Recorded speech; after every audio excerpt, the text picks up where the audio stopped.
Pen drive ಪ್ರಕರಣದಿಂದ ನಮ್ಮ ಕುಟುಂಬ ಮುಗಿಸುವ ಹುನ್ನಾರ. ಕೈ ನಾಯಕರ ವಿರುದ್ಧ ಕುಮಾರಸ್ವಾಮಿ ವಾಗ್ದಾಳಿ. ಪಾಸ್ಪೋರ್ಟ್ ರದ್ದಾದರೆ ಪ್ರಜ್ವಲ್ ಬರ್ತಾರೆ ಎಂದ ಪರಮೇಶ್ವರ್.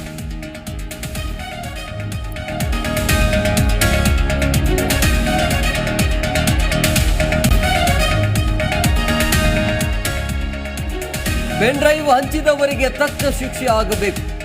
ಕಾಂಗ್ರೆಸ್ ಪೆನ್ ಡ್ರೈವ್ ಕೇಸಲ್ಲಿ ಪಿತೂರಿ ಮಾಡಿದೆ. ಬೆಂಗಳೂರಿನಲ್ಲಿ ವಿಪಕ್ಷ ನಾಯಕ ಅಶೋಕ್ ಆರೋಪ.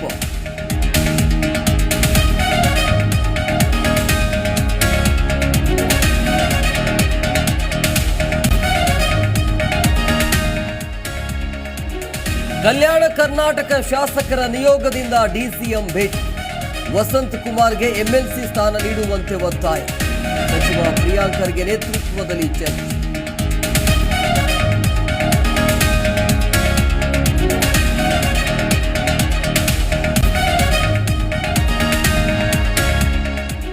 ವಿದ್ಯಾ ವಿಕಾಸ ಯೋಜನೆಯಡಿ ಕಳಪೆ ಸಮವಸ್ತ್ರ. ಕಳಪೆ ಸಮವಸ್ತ್ರದ ಬಗ್ಗೆ ಕೇಂದ್ರ ರೇಷ್ಮೆ ಮಂಡಳಿ ವರದಿ. ಸರಬರಾಜು ಮಾಡಿದ ಸಮವಸ್ತ್ರ ಬಟ್ಟೆ ಮಾದರಿ ತಿರಸ್ಕಾರ.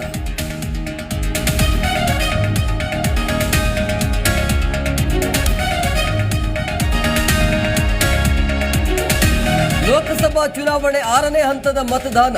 8 ರಾಜ್ಯ 1 ಕೇಂದ್ರಾಡಳಿತ ಪ್ರದೇಶದಲ್ಲಿ ವೋಟಿಂಗ್. ದೆಹಲಿಯಲ್ಲಿ ಪ್ರಿಯಾಂಕಾ ರಾಹುಲ್ ಗಾಂಧಿ ಹಕ್ಕು ಚಲಾವಣೆ.